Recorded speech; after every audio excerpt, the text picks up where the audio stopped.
Today's episode is brought to you by Mazars. Sound Cartel.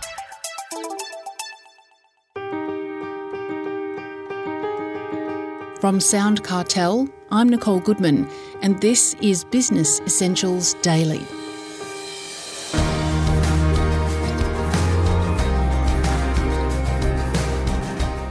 It's federal budget time again, and small businesses across the country are hoping for some blessed relief from the government. Will there be new energy rebates, for instance? Well, the man who represents small business in the corridors of power is Luke Achterstraat, CEO of the Council of Small Business Organisations Australia, or COSBOA, and he's best placed to talk about what small business needs and is asking for in the budget. Luke describes his two main asks to Jeff Waters. In this year's federal budget, we're asking for a range of things, and they can sort of be put into two main buckets. The first is what we're calling short-term relief. So, for a lot of consumers, a lot of Australian households at the moment, they're under pretty enormous strain. That might be mortgage stress, it's dealing with energy bills, it's dealing with rising insurance costs, and we call that the cost of living crisis. But what a lot of people don't talk about is the cost of doing business crisis. So for small businesses, they're already feeling all of the pinch on all of the above, but they're actually feeling it twofold. The second way they're feeling that is insurance costs, energy costs, rent, and of course borrowing costs. They're feeling that in their business as well. And a decrease in consumer spending. Exactly. And on top of that, a decrease in consumer spending. And, the latest data from Square, who are our payments partners, indicated that the average transaction size has decreased by at least 15%. So that means businesses are competing for less revenue, but at the same time they're needing to absorb greater costs as well. So in the budget, we're really, in terms of that first bucket, looking for things like energy relief, looking for cash in hand payments to small businesses that will help them get on top of their energy bills. We're looking for measures that will promote more competition in the insurance market as well. So you might call that the short-term relief side. And we did see the Prime Minister allude to that we should keep a close watch on some of those rebates and relief measures, if you will. Now, Jeff, the second bucket is a little bit more long-term. So we know that small businesses are doing it really tough at the moment, but we also want to make sure we don't take our eye off the longer-term game, which is the next 3 to 5 years. In that second bucket, we're talking about things in the budget that can set us up for medium-term success. So one example there is procurement. We know that the government spends about $70 billion, and that's taxpayer money, by the way, on contracts, and they outsource that work to various private companies. Now, unfortunately, less than a third of that work goes to small business. The overwhelming majority goes to big business, and small business doesn't pick up enough of those opportunities, despite the fact that 98% of all firms in Australia are small business. So that's procurement reform. We're also talking in the budget about deregulation and red tape. So we understand, Treasurer Chalmers has been quite clear that we're in a high inflation environment. We're not expecting to see the budget, throwing money willy-nilly. So that means we need to find measures that are more focused on policy improvement. So a deregulation task force we call for an initiative we're calling the Small Business Flying Squad. That is an initiative where we want to see within the finance department a group of people, of bureaucrats dedicated to actually engaging with small businesses to identify what are the pain points, what are the red tape issues, is it tax, is it industrial relations, is it general compliance, is it the cost of setting up a business? What are the pain points that are really giving small businesses a headache, and can they be reduced? And in fact, more than reduced, can they be removed?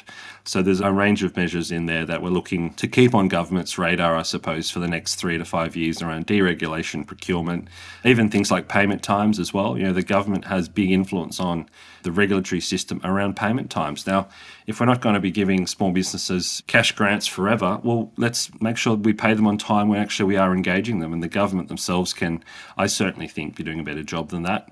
Currently, payment times can be up to 30 days for a small business. Why not 14 days? Why not 7? So, Jeff, that's a bit of a flavour. We're on one hand looking for that short, effective, fast relief that can really help our small businesses at the moment, but some of that medium term, let's call it a little bit less sexy, but things that will try to help sustain small businesses over the next 3 to 5 years, and in fact not just let them survive, but hopefully see quite a few of them thriving over the next 3-5 years and beyond. Well, that's a lot of policy asks, and we'll talk about the politics of that in a moment.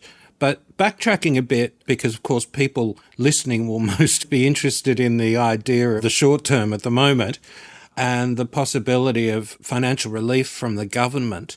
You mentioned energy. Is there anything else that the government could be doing by way of cash grants? And if so, how would that be determined? Which businesses would benefit?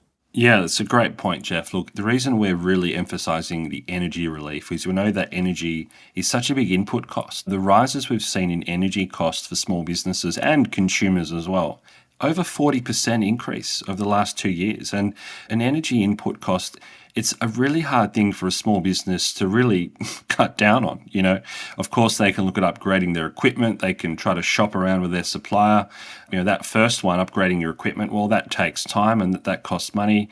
Shopping around, might save you a little bit of money at the margins, but we're looking for payments there. We're looking for relief, and the government has done this in the past, and they've identified payments effectively to all small businesses across the board, and that's 2.5 million small businesses in Australia. And we know that costs money, but we're looking for generous payments, perhaps in the low thousands, to just take that edge off. We've seen government do that in the past, so we're calling for that again. Now, you make a good point. What are the other areas? Well, another area is rental relief. Now, this doesn't necessarily need to cost the government lots and lots of money. Government can actually regulate here.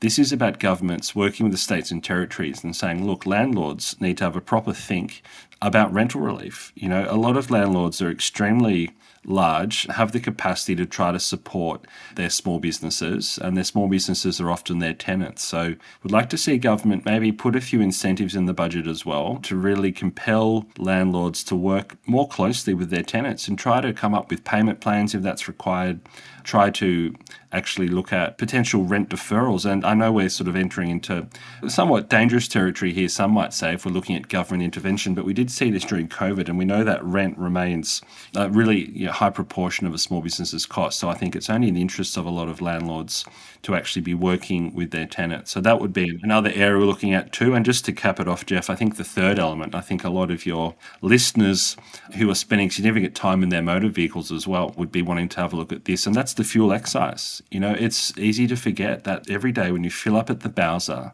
a fair whack of that excise, almost 50 cents, in fact, is going to the government. That's the fuel excise. So that's quite significant, and that's funding that obviously the government is meant to be using on roads and infrastructure and all the rest of it. But unfortunately, we've started seeing reports that a lot of that money that you're paying at the Bowser is simply going into government coffers. It's going back into consolidated revenue. So we have a situation where the government is looking to reduce the amount of cars on the road, and that's fair enough. The rise of hybrid cars and investing in public transport and looking for efficiencies in that way. And we obviously support moves that reduce emissions. But for a lot of small businesses, if they're couriers, if they work regionally, if they work in areas where there isn't public transport, it would seem to us a pretty obvious thing to do, to look more closely at that fuel excise and think about government using that measure to provide some relief, because there's a lot of people out there struggling at the moment. Some of the other areas are looking at rebates on tolls. The New South Wales government's doing that as well. But that's a state issue, and we're talking about the federal budget today, but it does give you a sense that transport costs are well and truly a part of that hip pocket mix. So in the short term, energy, rent, and of course fuel and transport costs, there's quite a few levers there. We'd like to see the government play with at least one or two of them in this environment. Well, we're all crossing our fingers there, Luke. Now, you're dealing with a Labor government, a minister who also has the portfolio of housing, which of course takes up an extraordinary proportion of their time. How are you finding, in general, negotiating or putting your submissions to or talking to the federal government? Well, Jeff, you're right about the portfolio. I mean, Minister Julie Collins is a very talented minister. You don't get given Commonwealth responsibility for housing, homelessness and small business if you're not doing something right. And I think most stakeholders, including small business, would say the minister's very available, she's very consultative, she's very engaging as well. And we give her big ticks for that. In fact, COSBOA has been invited just this week by the minister to address the next COAG meeting of small business ministers. So, you and and I have talked a bit about, those different layers of government. And you can have federal government singing from one hymn sheet, but if the states and territories are singing from another, you don't really get anywhere. The music doesn't sound too flash. So to Minister Collins' credit, she's invited us to come and speak directly to her state and territory counterpart. So certainly big ticks in terms of that engagement piece. I think this budget will be a bit of a test, as we've talked about. Do we actually see some follow through? And I think we'll see an indication of the minister's influence, I suppose, in the broader cabinet room. And I think in this environment, talking to a few of my colleague representatives and industry representatives from different spaces, there's a bit of a feeling at the moment that all roads lead to Treasury. At the moment, we're all asking for some sort of relief or support, and that usually has a price tag fixed to it. And as soon as you start attaching a price tag, that road leads to Treasury, and the Treasurer, Jim Chalmers, will ultimately have final approval for that. So big ticks for Julie Collins. Certainly other portfolios that are relevant to small business include things like skilled migration, things like fair trading, industrial relations. And there's a bit of a mixed bag there. I'd probably give the government an F for fail in terms of industrial relations. They've made it extremely complex for small businesses.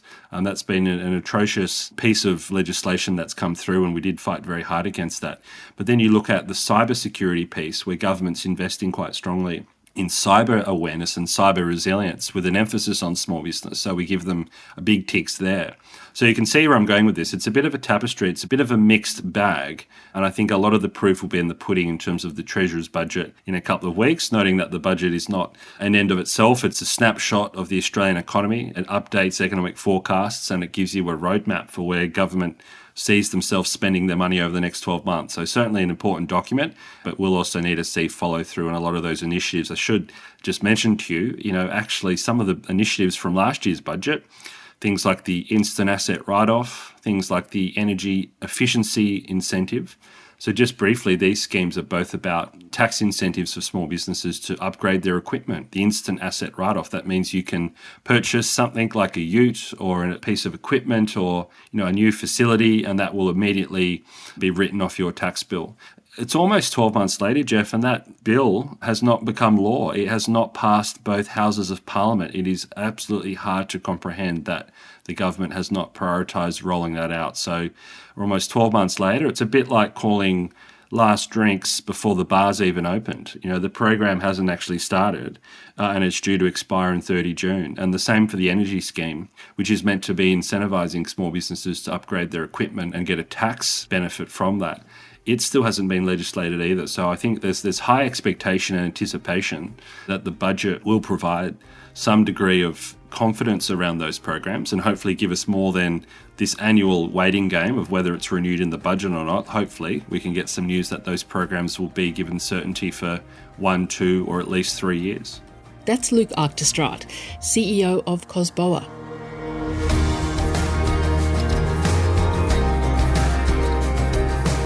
This episode of Business Essentials Daily is produced by the team at Sound Cartel.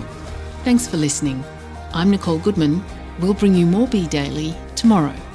Follow @BE Daily Podcast across social media and head to bedaily.com.au for more from the Business Essentials Daily podcast. Sound Cartel. This episode was brought to you by Mazars. To find out more, visit mazars.com.au. That's mazars.com.au.